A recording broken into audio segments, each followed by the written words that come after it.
Hey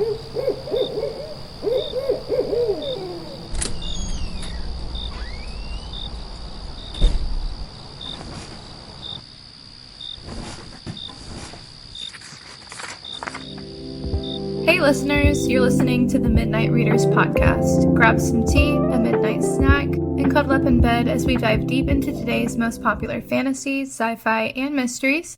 We're your hosts. I'm Lily. I'm Brittany. And I'm Christy. This season we'll be discussing the heart-pounding military fantasy that's part Hunger Games and part How to Train Your Dragon. That's right, grab your flight jacket, we're headed to Beskaya. A dragon without its rider is a tragedy. A reader without their book or this podcast is dead. Welcome to the revolution. My best advice, don't die and don't worry. We most likely won't eat our allies and Dynamite.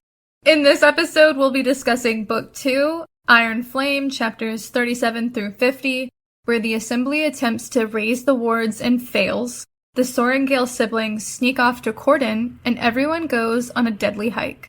Before we get into it, this is your warning for major spoilers ahead. This includes potentially all Empyrean series materials. We're also avid fans of the Moss universe and might accidentally let spoilers slip for other popular romantasy book series as well. Sorry in advance, like the books, this podcast is rated R, so be warned.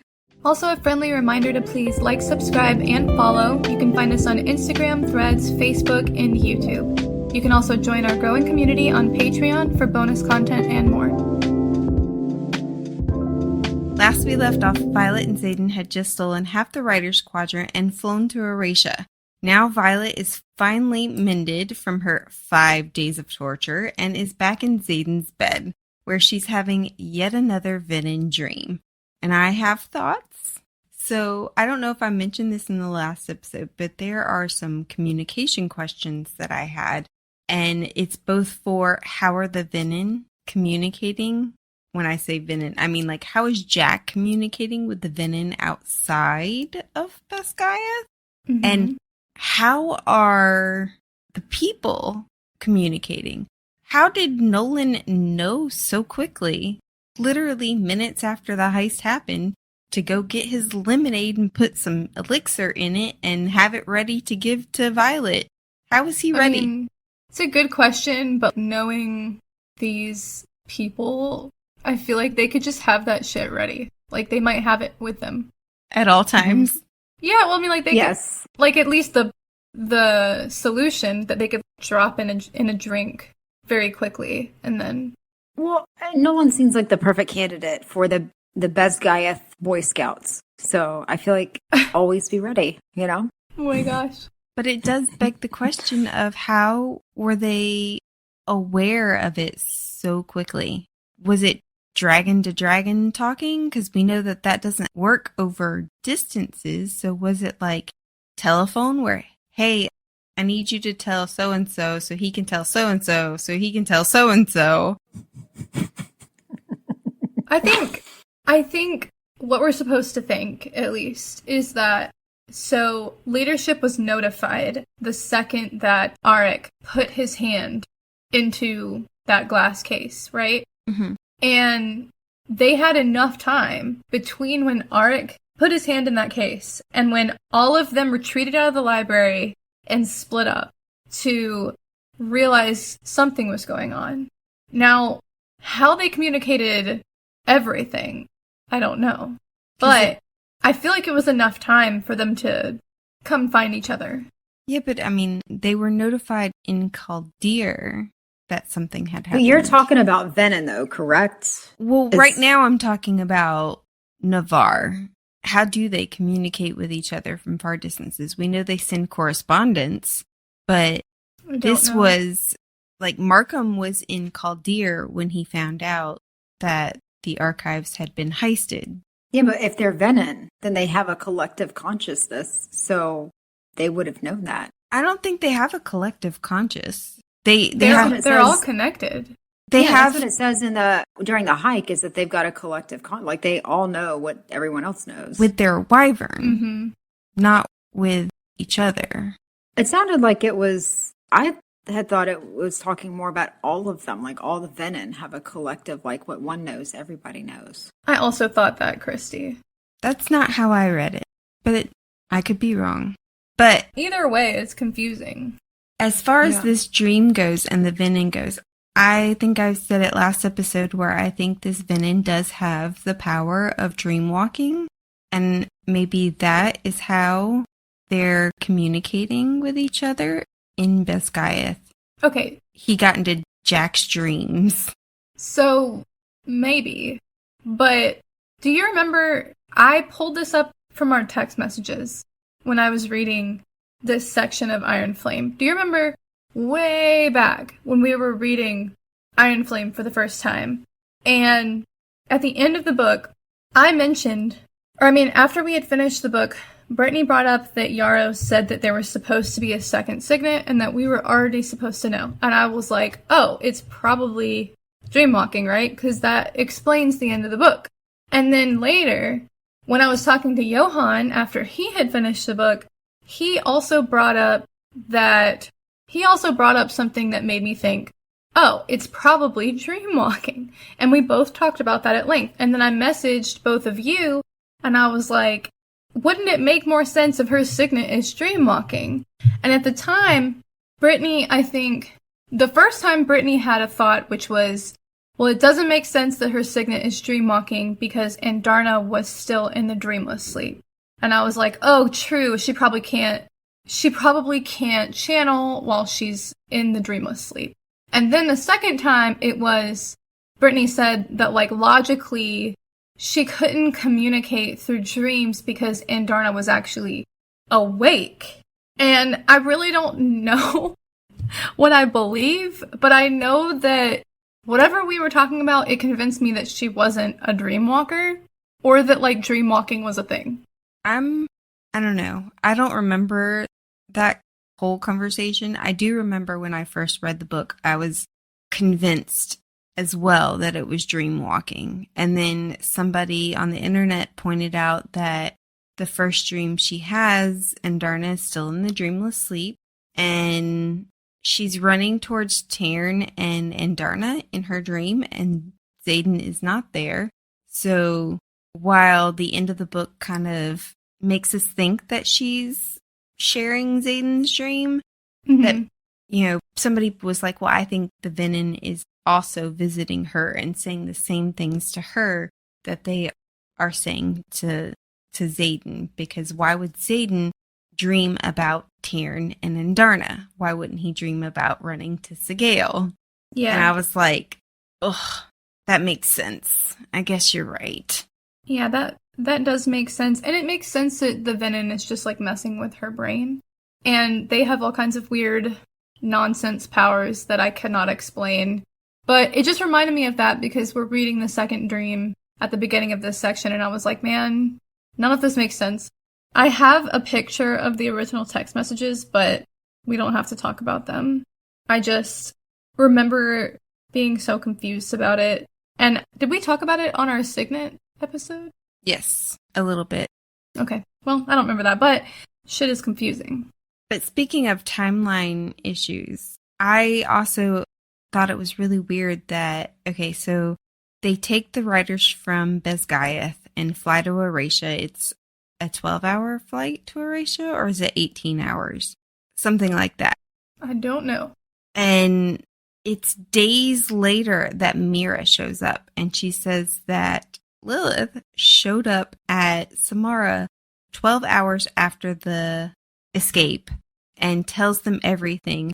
And then they fly away immediately. They had an hour to decide and fly away. Where have they been? It's been days. Well, it's a big thing of dragons. They probably had to stop for potty breaks. Yeah, potty breaks is a thing. Some for snacks days? For days? Where did they sleep? Potty breaks.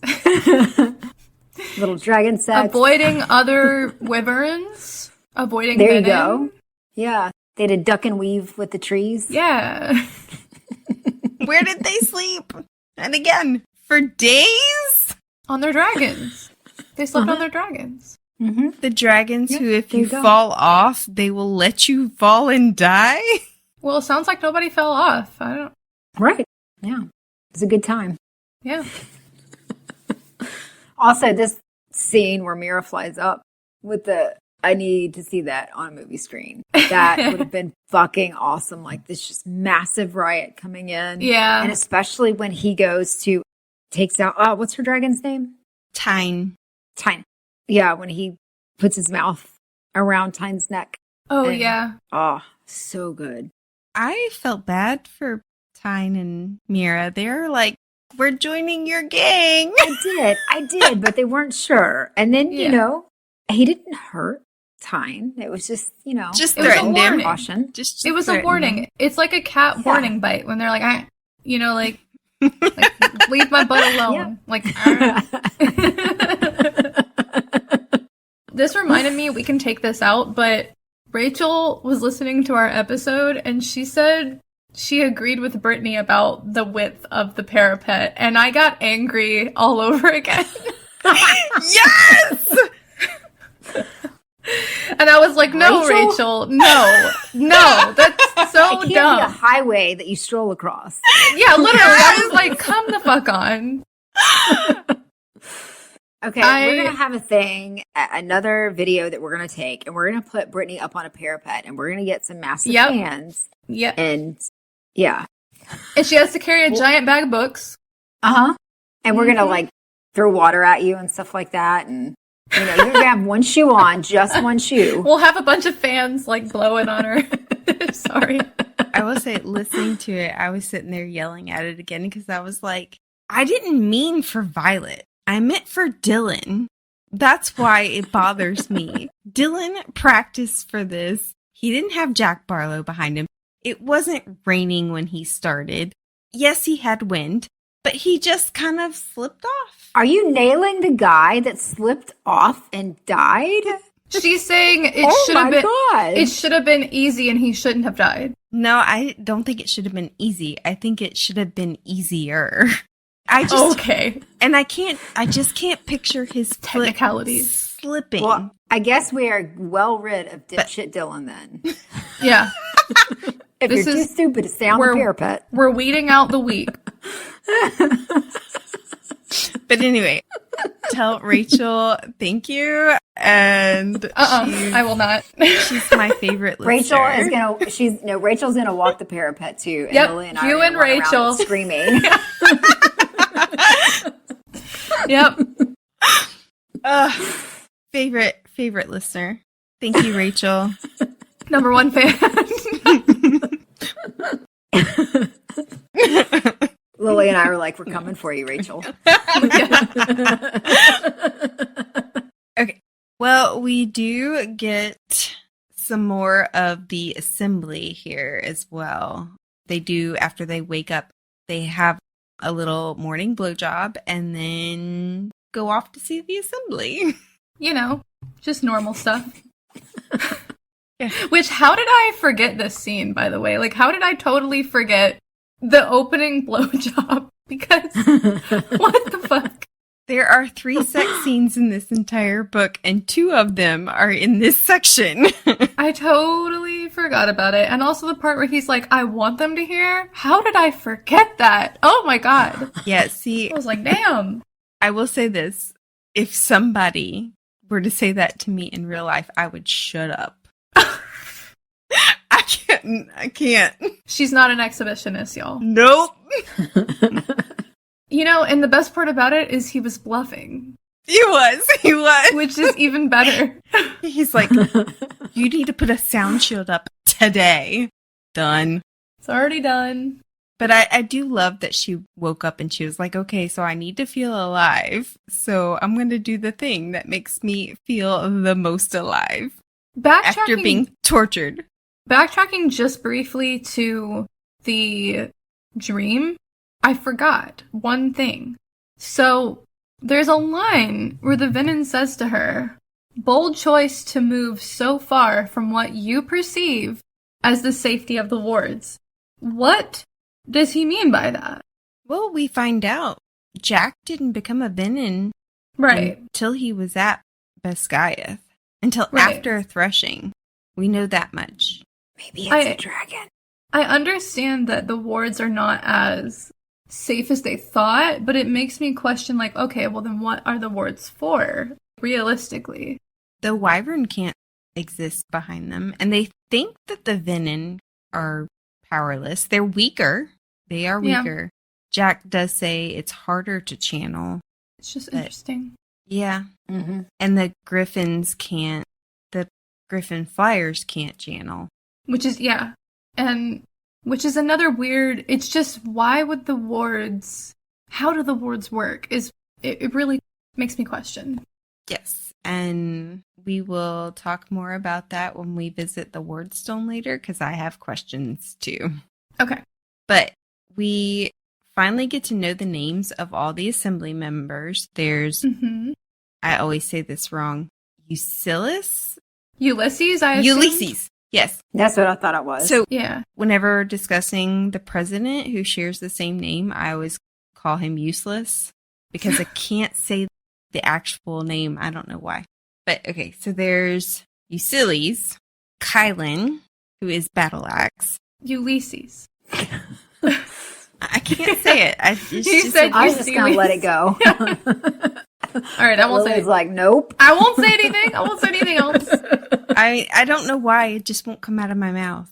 But there's Kylan, there's Suri, there's Brennan, Zayden, Felix, and Trissa. Are all of them writers? That's a question that's brought up later. It does say all 10 dragons go to the wardstone. So I'm assuming they're all writers. What are Me as their well. Yeah. What are their signets? Are they all considered dead? Like Brennan and the one that I cannot say the name because I'll say it wrong? I would assume if they're not considered dead, they're known to be a part of the rebellion by leadership, but nobody else. Yeah, I don't know if they were even well known enough to be, I mean, I know they're strong writers, but they're not, they were never at Best Gaiath, so I don't know if it mattered if they were really alive or dead. They They were. had to be. Felix said that he left 6 years Oh, ago. Dragon Riders, yeah, that's true. Yeah. Felix said that he left 6 years ago. And when Melgren meets with them later, he says that you guy, I thought I liked it better when I thought you were dead. So he also faked his death. How did I miss that? How did I in my mind, I thought they were just the other side. I didn't even think about the fact they've got dragons. Huh. Also, Damn. you guy is one-eyed. I just thought, you know. Oh, you guy. Okay. Oh, he's only got one eye? He's only got one eye. Okay. Well, we Are can we just call him talking Hanji. about Ulysses? Yes. Yes, we Yes. are. Who is now, you can call him Hanji now. Yeah, I might as well. Who's the one Well, eye? he's an the asshole. One I represent. He's an asshole. I don't really want to call him Hanji. And speaking Is of he though? yeah, speaking of assholes, why does Suri hate Violet so much? It's a What good question. is her issue? Jealousy. Jealousy? Uh-huh. Maybe. My biggest thing though is I want to know what their signets are and can we trust them? Because by the end of this book, I don't really trust most of them. I trust Felix and I might trust Trissa. I like Trissa for some reason. Wait, who's teaching Violet? Felix. Is that Felix? Felix. Oh, I thought that was okay. Yeah, then we won't name him the Hongenator because I thought that was the one who's Hongenator. like teaching her. So Do you call So- Hanji that? oh yeah. Oh, that's Yeah, great. Hongenator. That's wonderful. The Hange. He's like Definitely. the Fawns. Yeah. He gives him like a little jacket. He's cool. Aw. Oh my gosh. Well, they do find out in this meeting that I do love that they're like, we quarantined Dane and the scribes. Yeah. Like they're the same. I know. I was like, dang, they put them on the same level. Yeah. And I think it's Zayden was like, well, the only reason we have Work's journal is because of those scribes. So I was like, damn. Thank you, Zayden, for sticking up for Jacinia.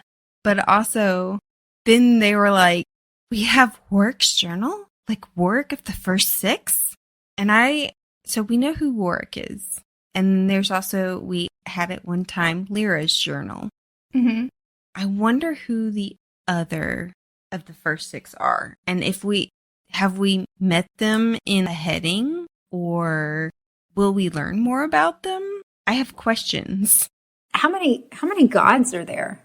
There are 6 gods, I believe. Amari, Malik, Zinal, 6 and the 1?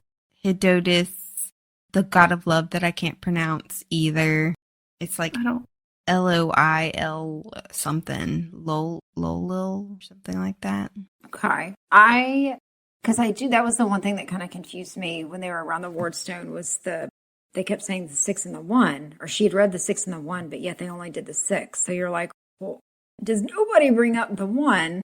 And I was reading through Reddit, and somebody had a theory that they think Andarna is all the other dragon types combined, so all the other 6, and she's the one that's combined in the rainbow scales, so she's like an uber dragon. And I was like, that would be so fucking cool if she is really a cross of all of them and like the 7th uber breed. Well, I was looking at your theories that you wrote in the notes, and I noticed that you were talking about how you were wondering if they were trying to create the next 6 or 7 when they went to the wardstone. And I was thinking the same. I think that's the implication that Violet is trying to attain, is that she's by doing the most powerful riders in Orisha. But I obviously don't think it's about that. It's clearly not about the most powerful riders.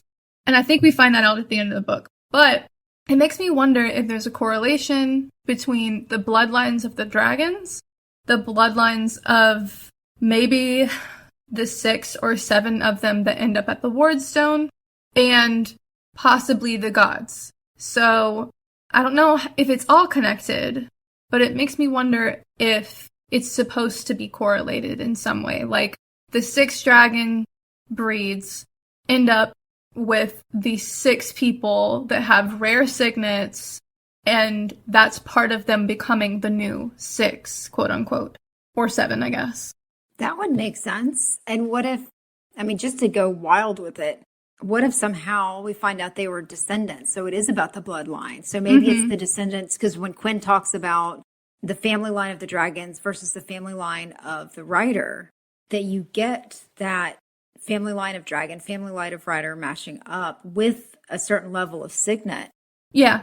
That would be awesome. That might be, yeah, I agree. I was also thinking that. It could be that. It could be have nothing to do with the bloodlines of the dragons. It could have nothing to do with the bloodlines of the riders. But the way that it's starting to set up here makes me think that they could be at least connected. Yeah. When you wrote in the notes, what if they were the descendants of the first 6? I was like, fuck, what if? It makes sense. How cool. Yeah. And especially if it was like dragon and rider that are descended from that. Because actually a lot of the dragons, would they still kind of either be around or they would be just the kids of those dragons? Because it's only been 600 years. Yeah, I don't know. Oh, shit. Wait, how long did Andarna's egg sit around before she opened up? Wasn't it 600 or 400 years? 650 years. 600. So she was around when the first 6 were there. Yes, she was. And clearly Did we know she that can before, hear or am I things. What? Did we know that before? Or am I coming to the table late for that? I think it was there. We just didn't put it together before. Okay. But it does, now that you bring it up, like it makes you think, what were the signets of the first 6?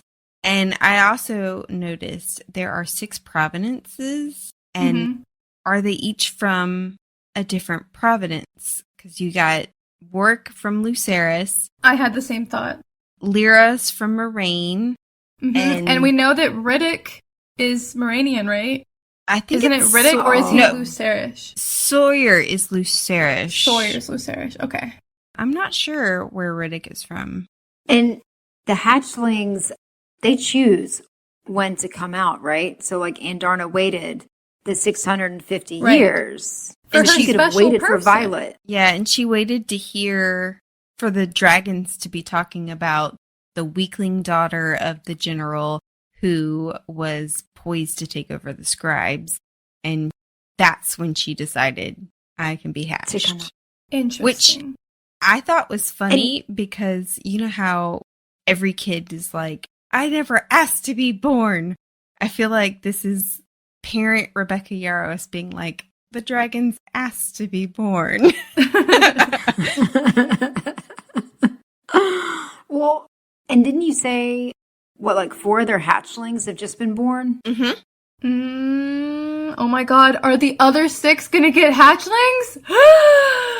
That would be crazy! Oh my god. But they already have dragon. But Violet has 2. I don't know. That's crazy.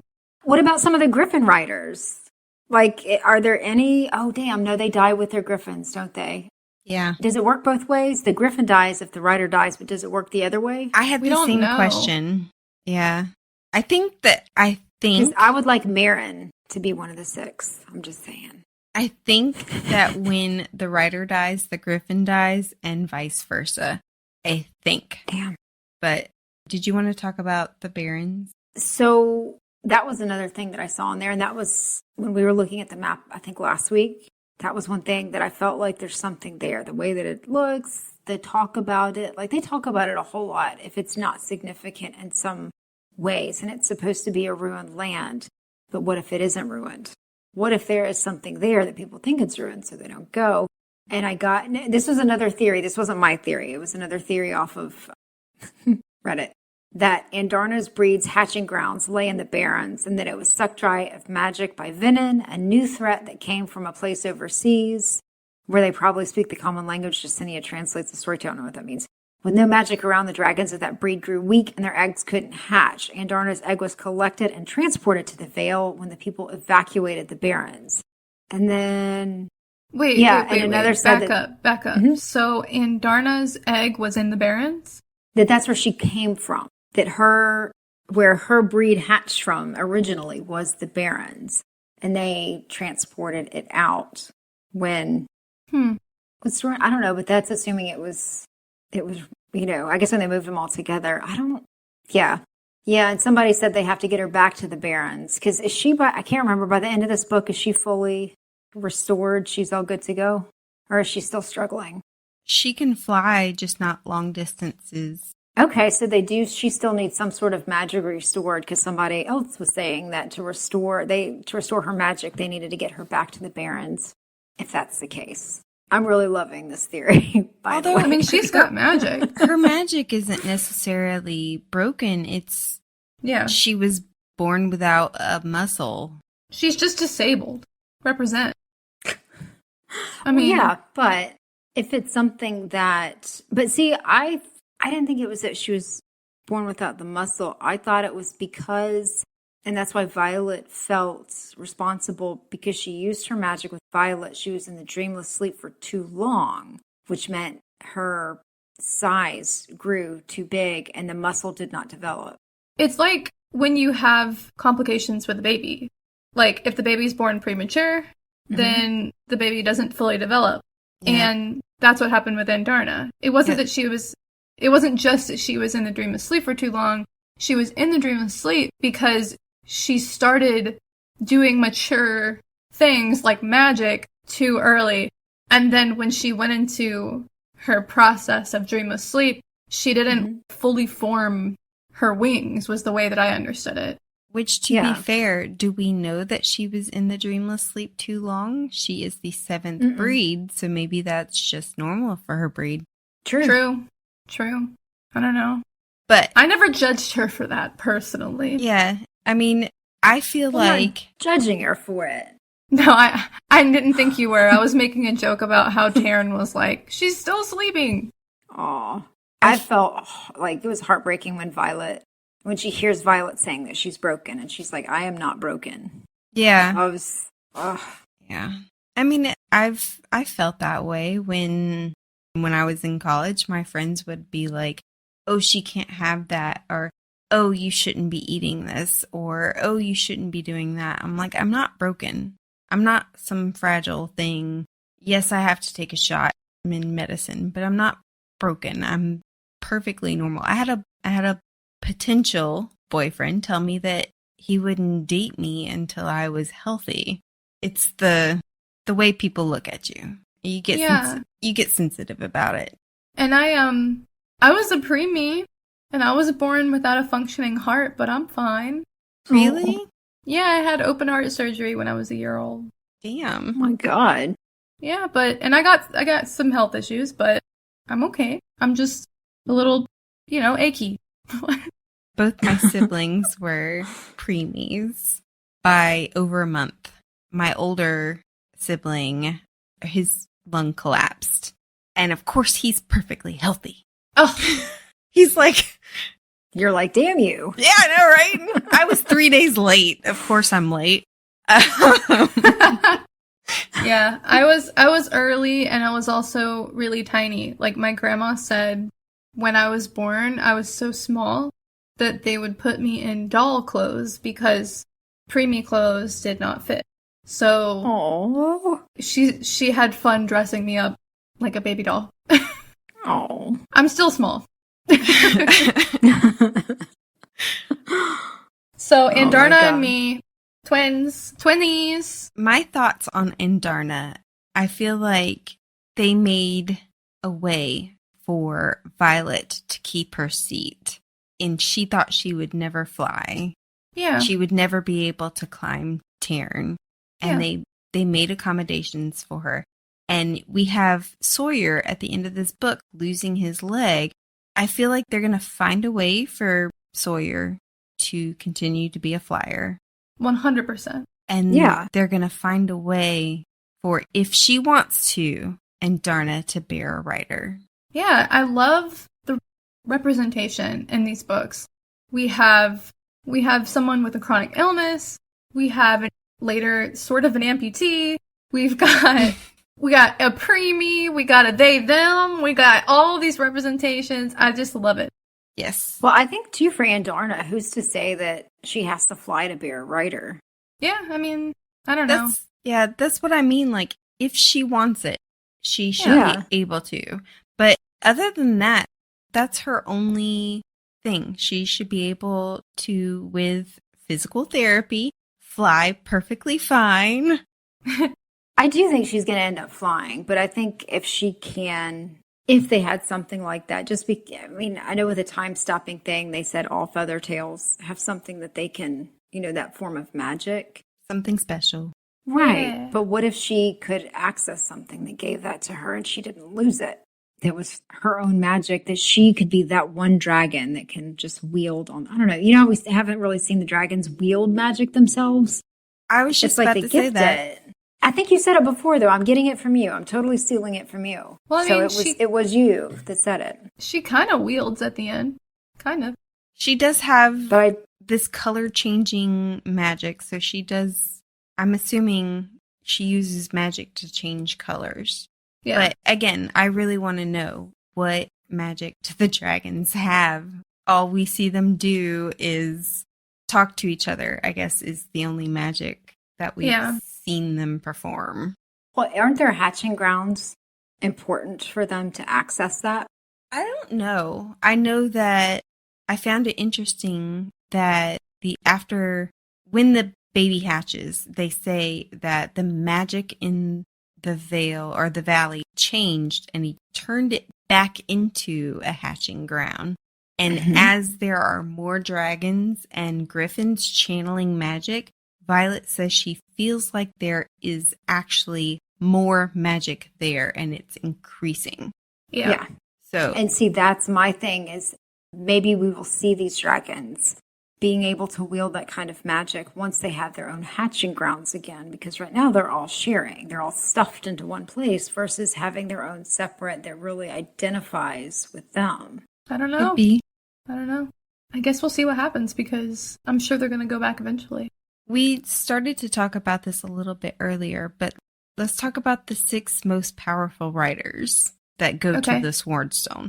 How the hell did they calculate this? I wanted to know that too. I was like, on what level? Is it because of your dragons? Because as we know, there are hidden signets out there, aka Xaden.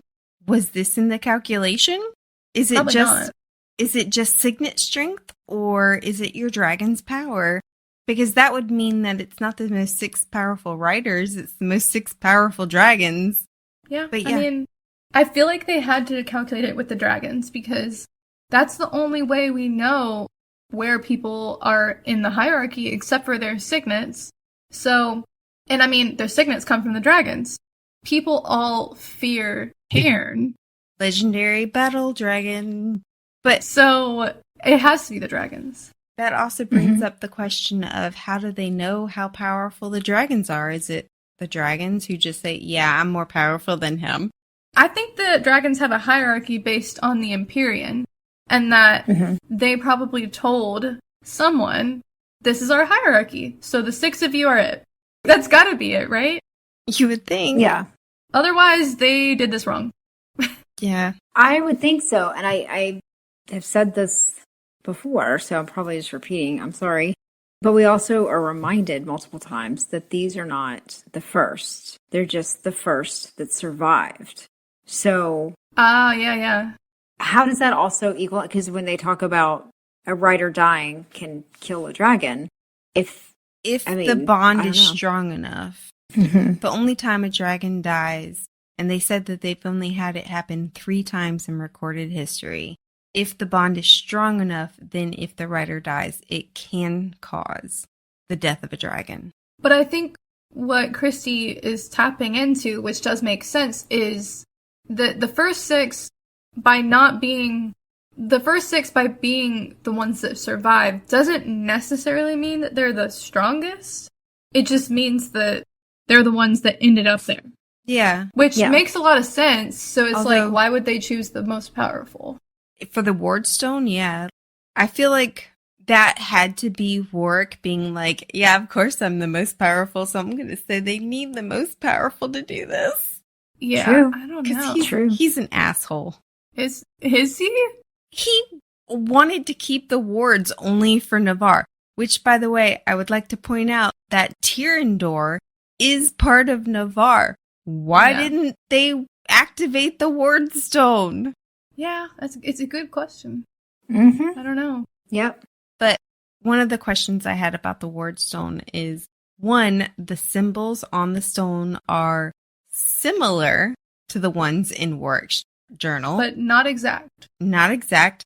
And it's smaller than the one at Besgaiath. So do we think this is going to shield a smaller area than Navarre's?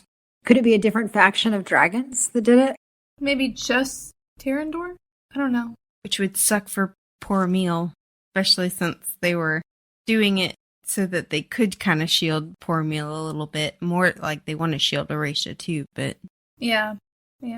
And how did no one think, let me put my bloody hand on this cold stone and not think, maybe we should imbue it? No, for real. For real. How did they not think I should use some magic on this? Not even one person was like, you know what would help? Magic. Yeah.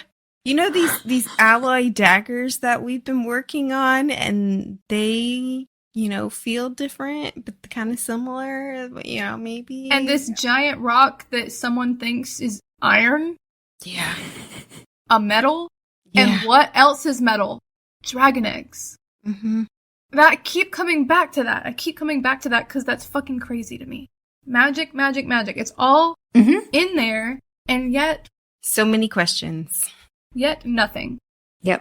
All right. Well, after the warding fails, which I gotta say, love Xaden for his support of Violet. He's like, you'll try again. It'll be fine. Yeah. Nobody's disappointed in you. I mean, was she really going to get that on the first try anyway? Of course not. Of course That's not. crazy to assume. So. But of course, Violet is used to getting things right. So, this whole book, as she points out later on, she says, I made all the right decisions in Fourth Wing and all the wrong ones in Iron Flame. And we see it. Mm-hmm. She's so lost. She fails a little bit according to her, She fails a little bit at runes. She's not the best here. She's failing at history. And so she's not used to it. For the wards not to work, she's just like, I'm a failure. She's in her little, she's just kind of in her feels. Definitely in her feels. Throughout the whole book, I think. Yeah. We kind of skipped over it a bit, but I wanted to ask if we could talk about the Sorrengail siblings reuniting. Oh, yes. Oh, my God. When Mira shows up, I was like, yes, they're going to finally get to be together. And Brennan comes out with his hands and he's like, love Mira, yay. And she punches him right in the nose. Good for her. Beautiful. Love her. Beautiful. She's so Love good. Mm-hmm. I just immediately was like, and this made me love Mira because I would do the same thing. I would be so mad. Same. Mm-hmm. My younger sibling worked at Domino's. Somebody robbed the store and held them at gunpoint. And I found out about it weeks later. And they came over to the house and I looked them in the eye and I punched them in the arm. And they were just like, what was that for? I was like, you didn't tell me. Yeah, it would really anger me. I was like, that's for getting held up. How dare you? One of the best parts about this is now they all know and they're all brought into the fold as like a group. But then why is it that when they're in battle brief, Violet's like, oh, no one here knows that he's my brother. And I'm like, how? How is that possible? Maybe they can't put it together because of the silvering of her hair and the decoloring of her. But they can tell that Mira's her sister. Yeah. They know Mira's her sister. It's different when you know something. I think what she's saying, connecting the dots. If they know Mira is Brennan's sister, then they would have to know Violet is also Brennan's sister. They don't know. Well, I mean, Violet Squad knows, but they don't know that. Most everybody doesn't know that Mira is Brennan's sister. How not? They have that huge fight. She punches him and she tells him that he is a coward in front of all these people. Yeah. I mean, not everybody saw that, but even still, if like one person saw that, you'd think that it would fly through the rest of the school. You'd think. Yeah. And they aren't keeping it a secret very well, because when U-Boat comes in... U-Boat? Nice. And Brittany just starts using Nazis. a bunch of We're going to U Nazi words. this. Like, really? You went there? When he comes in and he's concerned, Brennan's like, I can handle my sister. But can ya? In the way siblings Handle each other. handle each other. Yeah. Another thing that is from that section is when they talk about the map in Battle Brief, because Violet comes into Battle Brief and she's like, there's a new, more accurate map. And it includes the Isles, which we have not heard about up until this point. And there's 5 large islands and 13 small. And I thought this was interesting. Also, the fact that De Vera is like, welcome to Battle Brief, traitors. Yeah. Yeah. Love her. She's great. But I thought this was interesting because this is actually a really great writing choice on Rebecca Yaros's part, because if a lot of people don't realize that maps are like a huge tool for propaganda, and that we often see maps and don't realize what they are and aren't showing. We just take them as factual documents, but they're not. Here be dragons. Yeah, exactly. So, I don't know. I thought it was great that that's pointed out, but why have we never heard about the islands, and what is this agreement? So somebody asked Rebecca Yaros why the islands weren't on the map, why they're talked about in the book, but they don't show up on the map in the book. And she said to include them on the map was deemed too spoilery. It's propaganda.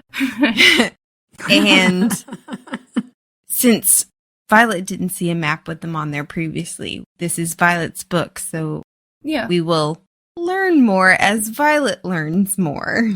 Yeah, no, it makes plenty of sense. But yeah, I expected fully to have those islands on the map, in Onyx Storm's map, but I'm told it's not there. Yeah. Same old map. Boo. And I wanted to get, because I said something about it before and it was just kind of in the midst of the other stuff, but what are your theories on what the 6 and the 1 mean? So when I first read the book, I wondered, why do they just ignore the 1? Why did they ignore the 1? They only discuss the 6. But there is part whenever they go into the wardstone thing, she says the 6 and the 1 and points to the stone, and she thinks it's the wardstone is what the 1 is meant to be. And I never caught that on the however many reads until now. I always just wondered why they never mentioned what the 1 was. Yeah. When Jesinia translates Lyra's journal, it's just 7. So I think that was Warwick's way of being confusing. Really? It was just an ass move? Say that again. Really? He's just an ass? It was just an ass move? He's just an asshole. As far as the alliances go, what did you mean by that when you brought up the maps? I think it's later, but there's a mention when Xaden and Violet are in Paromiel, and Viscount Takaris is talking to them, and she makes a note that Paromiel refused every proposal from the Isle Kingdoms. Or wait, the Queen. Is she making this note? It's a heading. This is the quote from at the beginning of the chapter. My bad. It says, having refused every proposal from the Isle Kingdoms, Queen Mariah has named her distant cousin, Viscount Takaris of Cordyn, as her heir. As the Viscount is living in his 5th decade and has no direct heirs of his own, the decision has not been a popular one. And I said, assuming this info is correct, because you never really know what's correct anymore, what proposals did the Isle Kingdom offer? And it says, so what my first thought was, I'm assuming it's an alliance. My second thought was proposals for protection? Or are we talking about proposals for what? My thought is proposal for marriage for an alliance. Just like, I mean, if you think about Xaden's mother, she made a marriage alliance with Finn, and all she had to do was stay there until her child was 10 years old, and then she left. I didn't know that. Why is it giving Zuko vibes? Zuko from Avatar: The Last Airbender. Well, my thought would be a marriage proposal for an alliance. That makes sense. Let's talk about Felix's training sessions. Yes, let's discuss. Felix is such a good teacher. I love seeing him with Violet.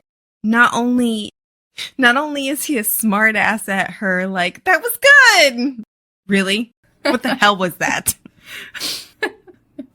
But he talks to her like she's a person, for one. And 2, he teaches her to actually like her power. Which, if you remember, when she first used it and it killed Jack, she hated it. She was like, I hate, I'm a weapon. What am I going to do but kill people?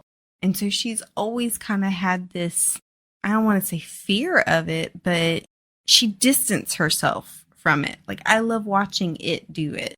Yeah. And he's like, honey, it's you. Honey. You're doing it.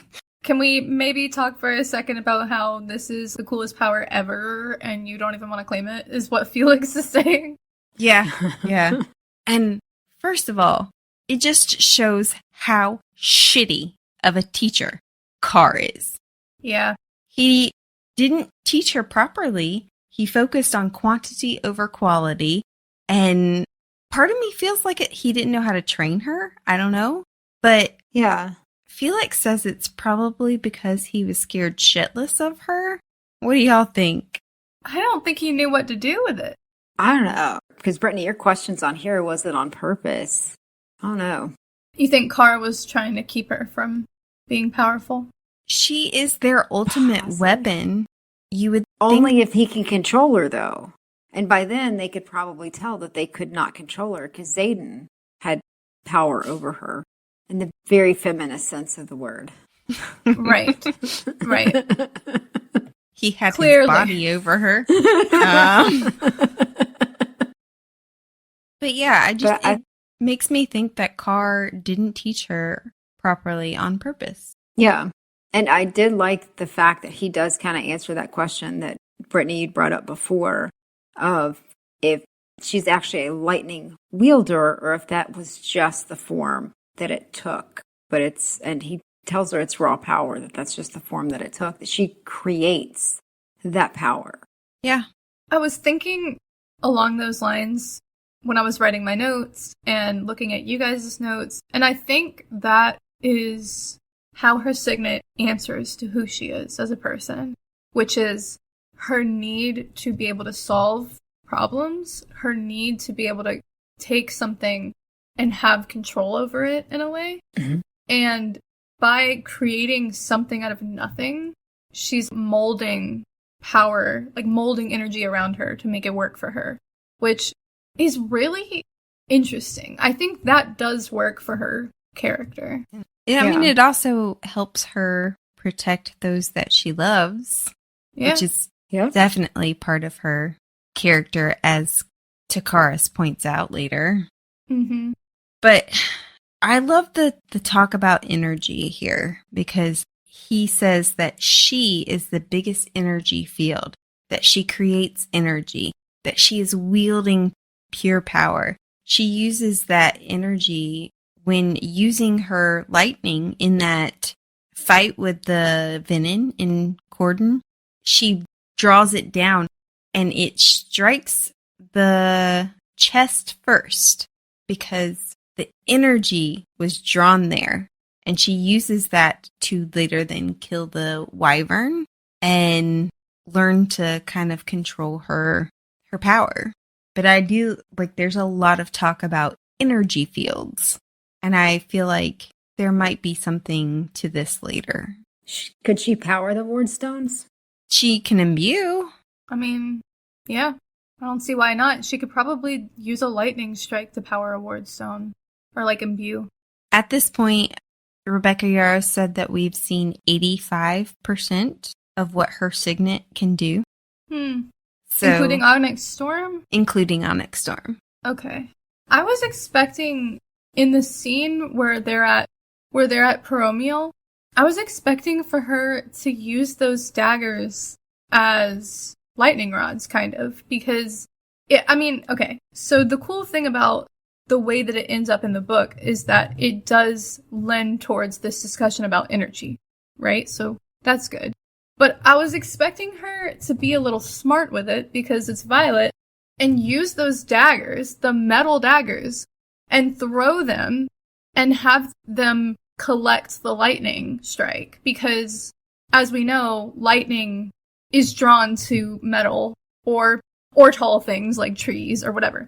And if she were to use the daggers to be her way of striking, it would be so clever. And I felt like it was a missed opportunity for her to, if she would throw them and then that be a way for the lightning to find her target. It would work so well because she's already so talented at throwing daggers. That is true. I think that would have been an awesome, epic, cool scene. But you also have to remember at this point, she thinks she can't aim. But I'm saying it's a way to get around that. I'm saying it's a way to get around the not being able to aim. She doesn't need to aim if she trusts that lightning works the way it's supposed to work and will go towards metal. I guess so. It's a very good thought. Yeah, I wish she would have done that, but I thought it would be so cool. It also goes for water. It does. And I wasn't necessarily disappointed with what does happen because it's still cool.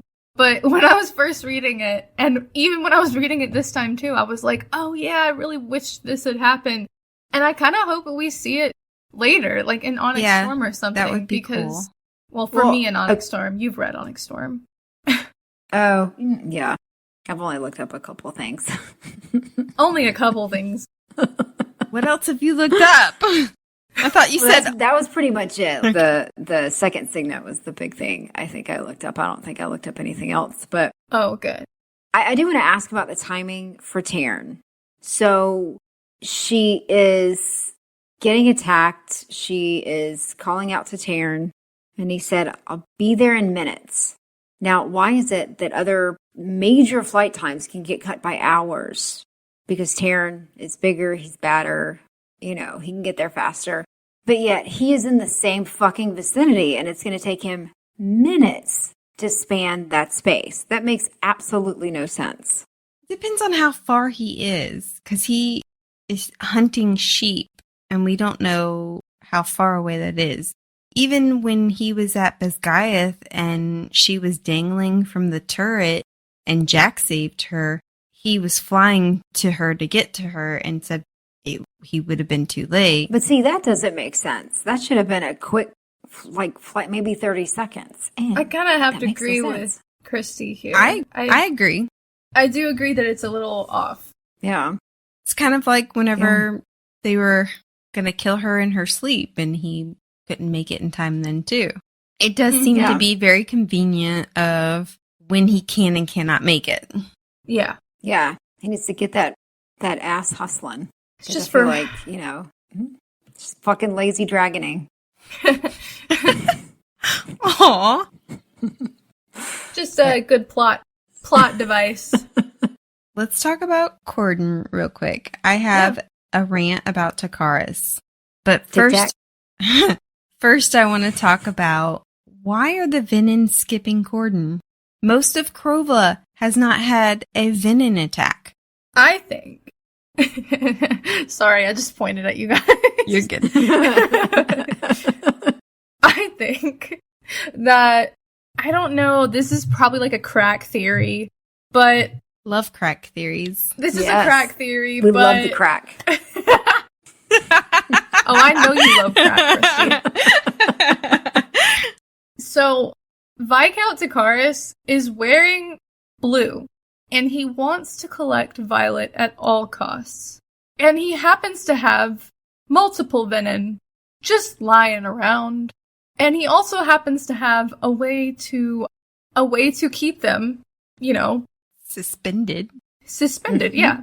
So, I'm just wondering, I don't necessarily think he's a Venin, but I have to wonder what's going on with him that we don't understand. Because is he allying with the Venin? I just remembered the talk about robes and colors, and I was like, this is a little odd. And then also, just like you were about to bring up, why are they skipping Cordyn? Yeah. Most of Krovla. So, what if Basgiath, though, is creating these Venin, and maybe they're have some sort of alliance with Tic-tac, and then that way they get skipped for attacks like that. Is Tic-tac Takaris? Yeah, I think so. The first time I read that in the notes, I was like, who the fuck is Tic-tac? And Brittany gets to use U-boat. No, I love it. I just didn't put it together very fast for some reason. Oh my gosh. What, as you were saying. Yeah. But what if those are little experiments and now he gets to use those experiments? Then I don't know. Maybe so. I just find it interesting that most of Krovla, with the exception of the attack on Resin and the small town 2 days prior to Resin, and then of course Pavis does get attacked at the end of this section, and they skipped over Cordyn. It feels, the way they describe it when they first talk about it is it's there for aesthetics. It's indefensible. Yep. It's easy. They could easily walk right in and take it. Yeah. But they don't. And for what reason? Yep. Yeah, for what reason? Why? What's going on that we don't understand? Also, go ahead. Is there, we know that there are boxes that draw the Venin in. Is there boxes that kind of be like, stay away? That is what I was going to say, too. Is there something that's keeping them out? Because we also know he just has... Viscount Dracarys, not only does he collect people, he collects valuable things. Like, he has that luminary. So what does he have that we don't know about that could be protecting them? Which brings me to my rant. He is being ridiculously stupid about this luminary. He literally has the one thing that could make weapons for his flyers, and he's like, I'm gonna keep it to myself. So yes, if he had something that kept Venin away from Cordyn, it would make more sense that he's like, no, I want something for this luminary, instead of being like, yes, if I don't give you this luminary, I'm gonna die. True. Yeah. Mm-hmm. It would make a lot of sense, because you'd think that he would want the protection of the flyers. Yeah. And it makes no sense why he wouldn't have some common sense and be like, I need weapons. You have the materials to make the weapons. I have the device. But if I don't give you the device, I'm going to die, and so are you. And you'll probably die first because you're fighting them, and then you won't be able to protect me. So it is in my self-interest to give you this luminary, just to give it to you. And as honestly, long as you give me weapons back. And honestly, it's kind of crazy that Xaden doesn't see that, because I feel like out of every character, Xaden would be the one to notice this, especially because of the fact that he dropped the alliance, or the betrothal with Cat, which I'm so glad we haven't brought her up. But you would think that because there's no longer a betrothal, that Xaden would be on the lookout for the problems between them and Dracarys.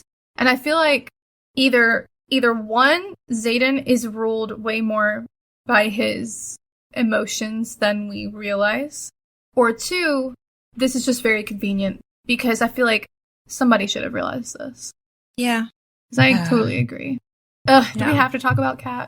Do we have to? Let's talk about Gryphons first. All right. So we were introduced to Gryphons before, but we actually get to learn more about them in this section. But They're so cool. It does bring up a couple of questions for me, like, where are their hatching grounds?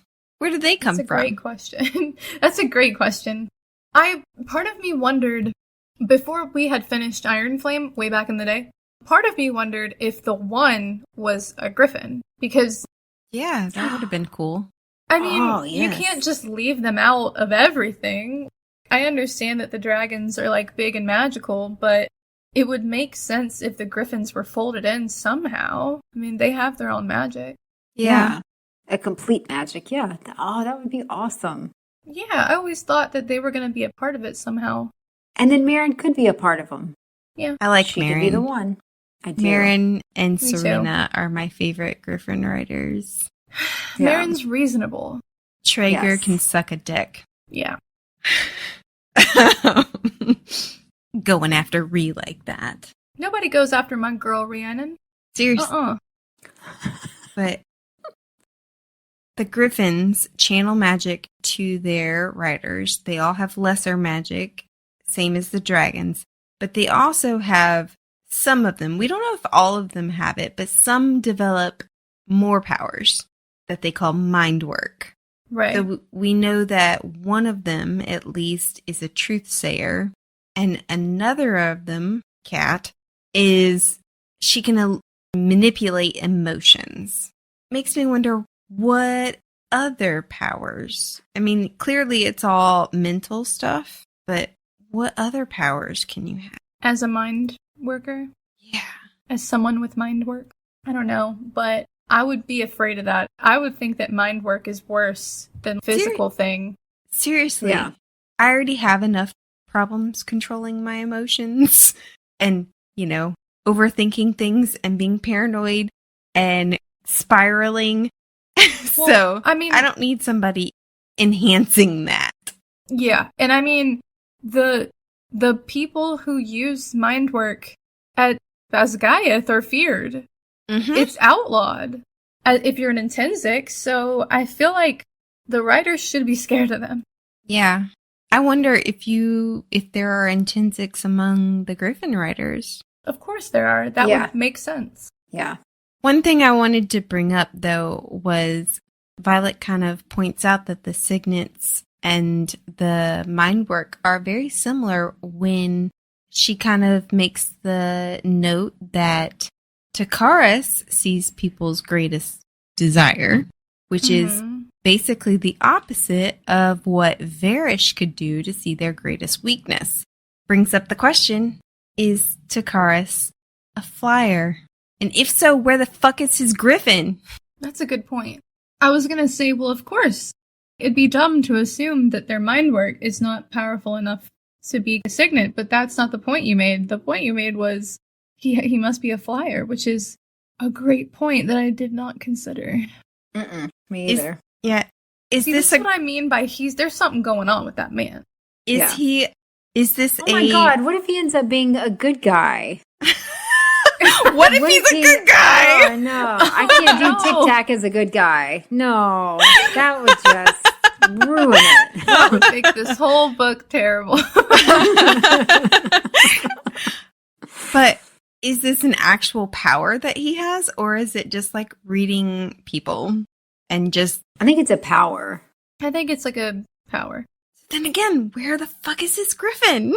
Yeah, and you know what? It also brings up the possibility of he just is possibly just playing both sides. That's true. He seems like that kind of person. Yeah. I wonder if... He's only 50, right? Yeah. Mm-hmm. Well, he's around, so in he's his not older fifth than that. decade. So yeah, he couldn't be... 50s. Depending on when that was written. True. True. What if he is the one of the first six, and he was the griffin, if we went with that theory? And that's why, and he's got some sort of wardstone protecting their frail city. I refuse to accept that. What if during a big fight, Tic-tac gets on his little griffin and they kick some ass, and then we're going to have to fucking like this guy? He's the nephew of the queen? Tic-tac gets on his little griffin. He's the nephew of the current queen, correct? Yeah. You gotta think that they know when he was born. He ain't part of the first six. Yeah, and he also has brown hair. He's not super old. Well, but that could be that venom magic, you know? But then he would look more like a venom. Who live forever. But see, what if they've got that sort of hocus pocus thing where like they drink the essence of children and then it takes the red from their eyes and you can't tell? Now Tic-tac's drinking babies. Now he's bathing in the blood of virgins. I mean, he did just set Violet up to die. Yeah. Mm-hmm. Which also, dumb move. She's your best weapon against the venom. And you're going to be like, to prove that you're worthy to talk about giving you this luminary that I need you to have to survive, I need you to potentially die. But that goes back to what you were saying. Something's going on because just like you pointed out, the fact that he's willing to kill what appears to be his best option between Xaden, Violet, and just that whole, their protection. He has to know he's got protection some other way. The other thing I wanted to bring up was the venom ranks, since we're talking about venom. In one of the headings, I believe it's chapter 47, Drake Cordello, which, potential love interest for Mira. They can't say, oh, you're just his type. Oh, I would never date a griffin rider. Never. That means you're going to have to. Sorry. Yeah. Now you have to. So Drake Cordella writes this thing where he's like, okay, so to defeat them, we need to know their ranks. I read your notes on this before I read the full notes on it. There was a comment about it, and I was like, what the fuck is an ASIM? And then I got to that part of the book, and I was like, oh, right. All right. So initiates, basically Jack and Xaden, they have reddish rings to their eyes that come and go. ASIMs have red eyes in degrees, and they get distended veins if they're riled. So this venom that she fights could be an ASIM. I assume that he is riled. Mm-hmm. Mm-hmm. There's also also box. Yeah. Hasn't been able to drain. There's Do also they have to eat I would assume not. I don't know. after a certain point in time? Are they just like vampires and they just exist? That's what it sounds like.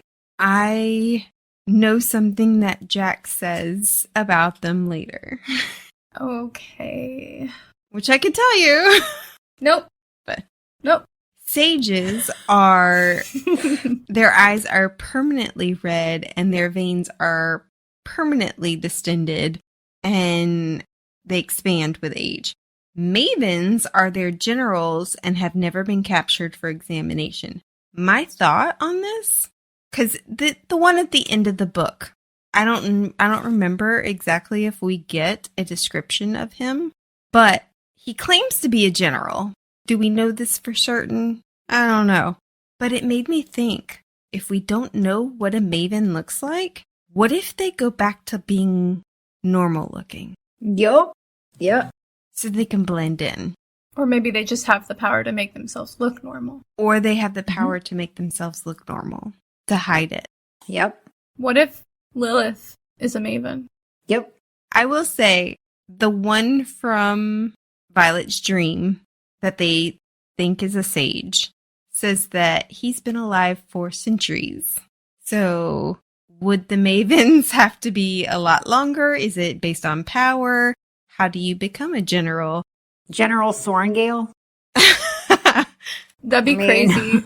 But for the we know venom. And I don't think Lilith would have sacrificed herself if she was a general for the venom. yeah, and I was about to say, and we know that she dies. And if she had been like a maven, I feel like we would have known at the end. True. There would have been some indicator. She would have become ugly after her death or something, like the crazy eyes, or I don't know.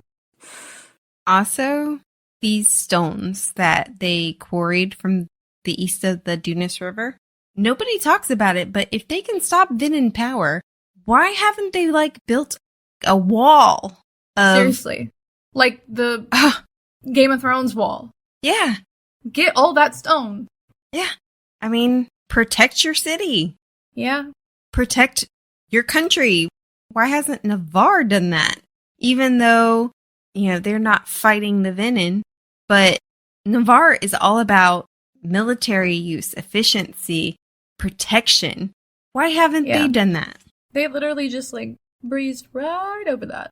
Let's talk about the hike. So the Takaris tells them they can take the luminary if they also take the Griffin Riders.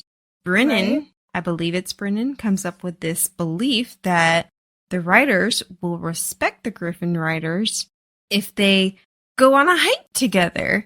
He said, you should trauma bond. Yeah.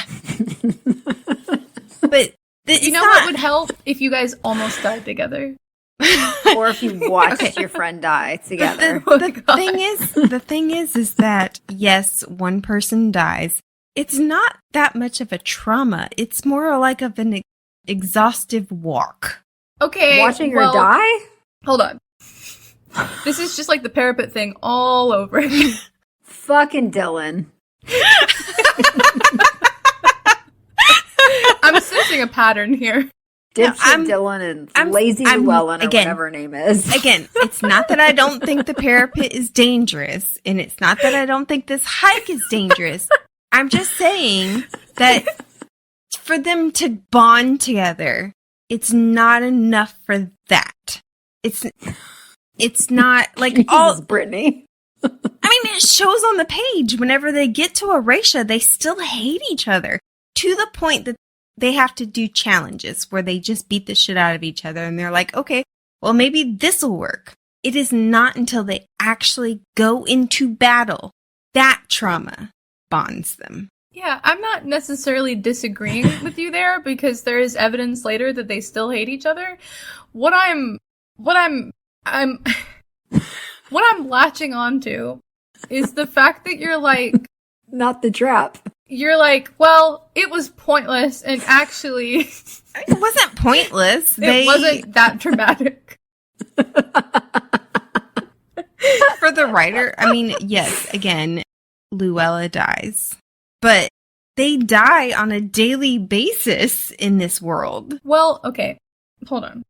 There's also the fact that in the scope of someone's relationship with another person, you can't just forge it off of one thing, right? Like, you can't, like you're saying, you can't just send them into the fucking mountains and expect them to come back besties. Of course not.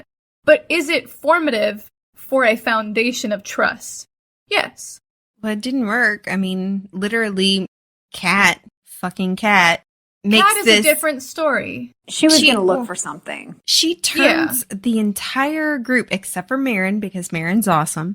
She turns the entire group against Violet and the writers by posting about Mira's kills and about saying that you chose to drop the flyer instead of your squad mate. And I'm sorry, I have a rant about this too.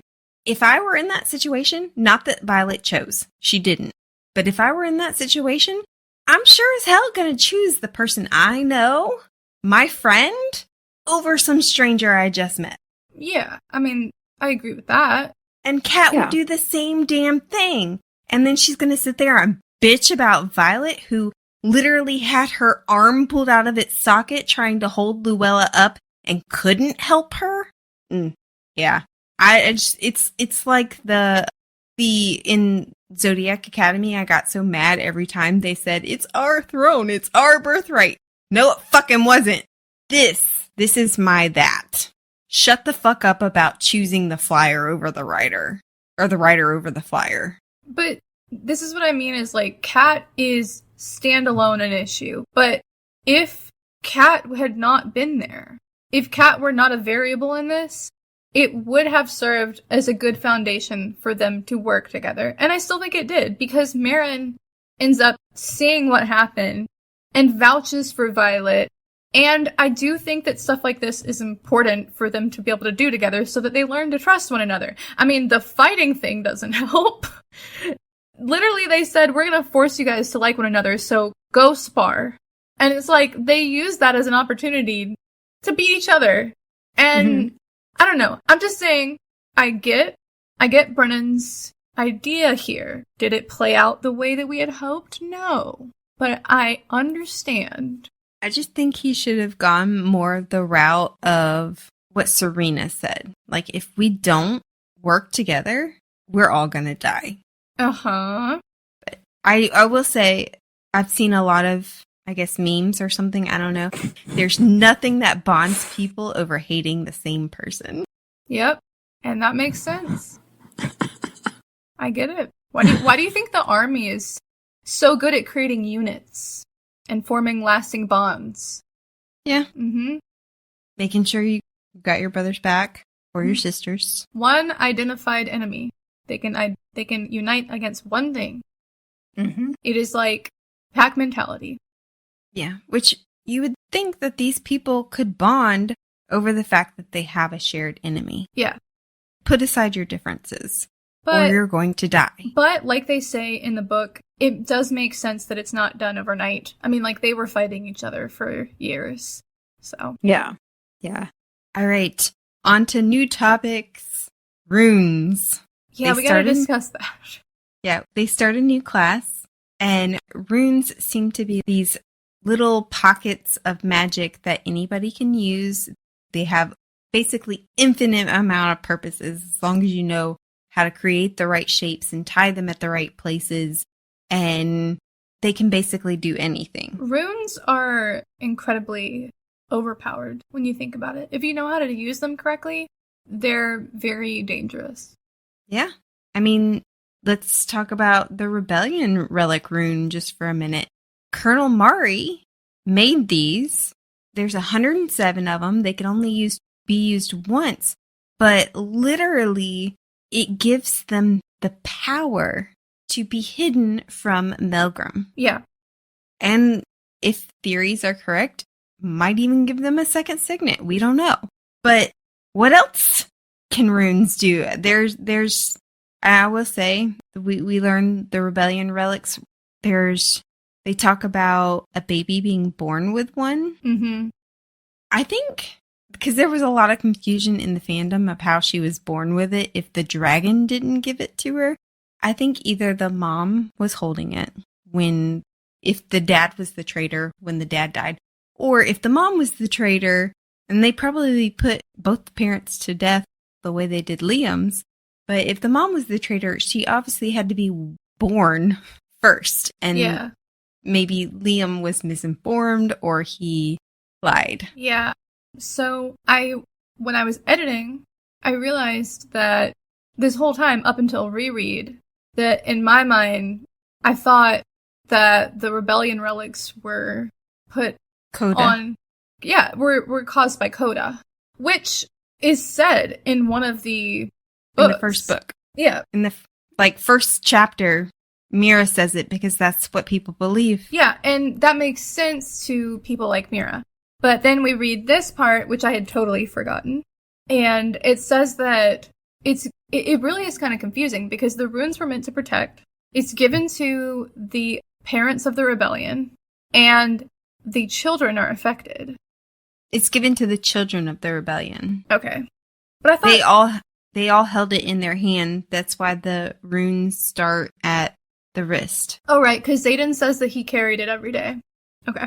I still wonder if it's going to have more to it, though. Yeah. I mean, yeah. It also, if the usage of runes was banned, it does beg the question, how did the Venom get the runes? How Besgaeth was built on runes? We have Brennan's runes in his hand. And there is a theory on Reddit, and I forgot to get the name of the person. I'm sorry to whoever it is. But Trissa says that runes are magic that you wield in air, and then you put it in something like metal, wood, or some kind of material. Any material that you choose. What? You imbue it. Temper it. I guess she uses temper, but yeah, I think it's the same kind of idea. Sort of, yeah. But who, all through Fourth Wing, is making wooden objects? True. You think he carved little runes into the little dragons? I don't know. I doubt that this is a thing, but I wanted to bring it up because I love the idea. I want this idea. We talked about those little wooden dragons. I think it is. What if that's how she brings Liam back? Not like back to life, but like have him be a part of the books. What if those dragon carvings are used later? I would love that because oh my gosh. All through part 1, we got to see little bits of Liam on the page. And to have his dragons, his little wooden carving dragons mean something. Oh my god. I need that desperately. I want I think that's the case. So bad. There's too much of them in the book. If she doesn't, I will be devastated. Yeah. I want it so bad, but I don't think we'll get it. But I want it. I do. I think we absolutely will get it. I hope you're 100%. Right. But that brings us to, there's multiple runes that we don't know the full extent of. We don't know, like you said, Brennan's hand. We don't know if Liam's carvings had runes. We don't know if the relics are runed. We don't know what the runes mean on Violet's daggers, except for 2 of them. Right. But I have a feeling that the runes are going to play a major role in the series. I would like for maybe a cure for Venom. I'm just saying. So, one more thing. When you started to talk about Liam, the way that, what's her name, Trissa? Yeah. Trissa? The way that Trissa teaches the runes, can sign language be runes? That is an interesting thought. I would hope so. She makes the markings in the air. Yeah. Like the Dragon Prince. Like what? They are. From Netflix, the Dragon Prince. Oh, I haven't seen that. I haven't either. You would love it. It's so good. I think I know what it is. I have to check it out. It's animated. Yeah. It's really good, but same concept. He's a mage and he does them in the air. Rebecca has said that these shapes on the front of the books Where is my book? are runes. Oh, I don't have Oh my my book in here. gosh. Yeah, I was just thinking, I thought you were going to say this. It came to me as you were saying it, but the whole book, Jasinia's been hand signing and Sawyer's learning to sign. Wouldn't it be crazy if you could pass off runes as hand signs, or if sign language could be considered a rune? That'd be wild. That would be cool. Awesome theory. Yes. We just need to get Jasinia bonded to either a dragon or a griffin so that she could have power to... Dude, she'd be so cool. I would love that. Yes. Oh my god, Yes. I wish that happened. I have a feeling it's not going to happen. You've already read Onyx Storm, so probably not. But there are 2 more books after that. Yeah. Yes. Yes. Something like Seems that would kinda happen in the last book. that would be cool. Okay, so last but not least at all, Oh gosh. one of our favorite scenes. The throne scene? The throne scene! Oh my gosh. We had to discuss it at least a little bit. Yeah. My house, my chair, My woman. Ah! Yeah. Just Okay. so you know. Oh, Lord. Listen, Zayden is not my man, but on occasion he says things that I'm like, all right, I see you. Oh, I love that he's like obsessed. He's just literally obsessed. I prefer that in a fictional man. I don't like them aloof. Yeah. Like, you know what I mean? Like, I don't want you to be aloof. I want you to be desperate. I like that he is desperate for her as much as possible in Yes. private. Yes. He's aloof, not towards her, but just in a sense of if I were looking at them from afar, I couldn't tell how desperate he is for her. I agree. With the exception of how he acted in Cordyn, because he was like, I can't control myself. Yeah. Yeah. Which But I also like. But I agree. I wouldn't want a guy to be so obsessed that he's a withering mess in public. You know what I mean? Like, that's, control yourself. Yeah. But, but the idea that he's like literally always thinking about her. Love it. yes. And his like, when I come back, when I'm away, this is what I think. And oh yeah, by the way, I've never fucked Cat with my tongue. He said, and also, fuck her. Fuck her, bitch. I'm sorry. Kat pisses me off so much in this part of the book. I like her later, but, I hate that kind of woman. I hate that petty, catty shit. Yeah. And it was funny. Rebecca Yarros did say that she put Cat in here, not as, she doesn't want Xaden. She just wants the power. And she wondered how we as readers would react to her as opposed to, say, if she were a man. Mm. But the thing is, I'd hate her if she were a man too, because if she went about it in a more straightforward to Xaden way, totally okay. Yep. But no, she is literally trying to seduce him away. It's the playing dirty that pisses me off. Like the opening up the door and she's wearing like see-through lingerie. Robes. Yeah. Like, girl, that is messy. Do not fuck around with that. If she was just honest from the get-go and not playing these games, then maybe, but like I said, I like her later, but it's just this, I almost would argue that Rebecca Yarros, she's a misstep. Cat is a misstep. I get the idea of wanting a character like that. But again, if a man wanted power, he wouldn't try to seduce it away from another man. Well, right. He would challenge him to a duel or something. I could do that. I could see a man doing that. I could say, let's say we flip the gender 100% and it's a man doing the same thing. Still hate him. It doesn't make a difference. It still fucking sucks. And I think it's silly of Rebecca Yarros to be like, oh, but would you hate her if she was a man? Because yes. Because you know who else is like this that pisses me off? Who? Dane. He also does petty shit.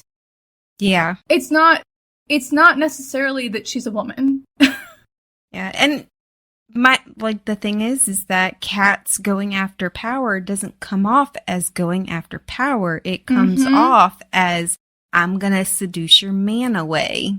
And that bothers me. Like, she's attacking Violet because of her association with Xaden. If you want Xaden's power, go confront him to his face about it. Well, arguably, if she wanted the crown, I understand why she wouldn't confront him about it, but I still just think there were other ways. The way she's going about it by attacking Violet isn't going to win her any points with Xaden either. I agree. I totally agree. So back to the throne scene. I love that he gets her off. He shares his thoughts with her. And she brings up her exes and is like, how would you feel if my ex implied that not only did they have me first, but they intend on having me last? And they know what I taste like and what it feels like to have them on top of me. And Xaden's like, well, after she forces him to answer, he's like, well, first of all, I'd kill him because anybody who implies that we're not in game is just dead to me. And that's the right answer. Yeah.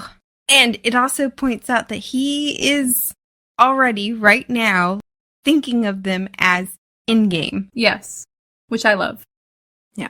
So I remember when I first read Iron Flame that I thought Rebecca Yarros was going to make them break up and then get back together. And it kind of sort of happens, but not in the way that I thought was going to happen. And I literally was dreading it. Dreading it. You also said the same thing about Onyx Storm. Yeah. I don't want it to happen. I cannot do that. I hate that. It's too much for my little heart. I can't do it.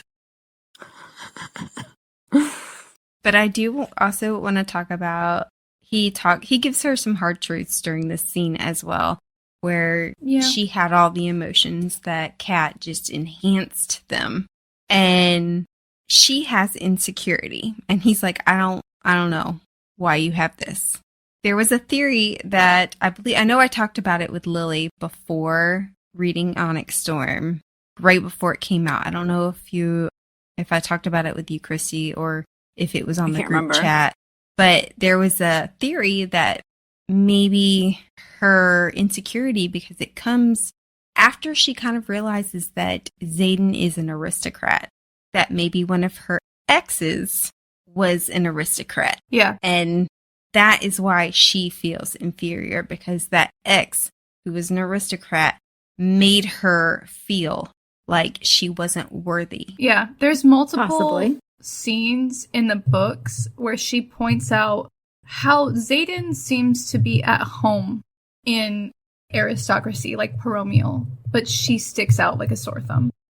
And one of the prevailing theories is, since she knows Cam, aka Auric, so well, is that maybe Halden is one of her exes.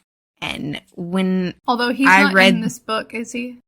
No, he's mentioned once, but that's it. But not by name. By name.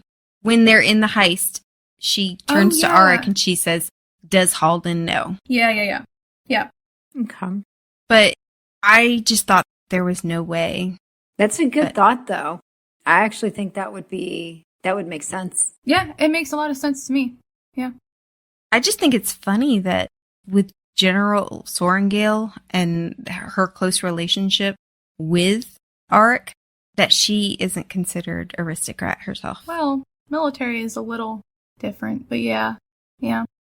So one of the last things I want to mention is one of my favorite scenes in this book, other than, the rescue scene, is that scene where she goes up to Kat and they're, like, welcome to Second Squad. And Kat is still being a bitch. And Violet turns around and she's like, oh, by the way, that trick you mentioned with the fingers. Thank you. Thanks. I I can't not read it without dying laughing. Dude, what a way to own her like that. And the fact that everybody hears her and just bursts out laughing and they're like, mic drop. The way Imogen was like, damn. God damn. Yeah, I would have been the same. I would have been like, oh, I can't believe she just said that. Yeah. All right. Well, we will end it there. What a fun discussion tonight. We hope you guys will join us for next week's episode. We'll be discussing Book 2, Iron Flame, chapters 51 through 66.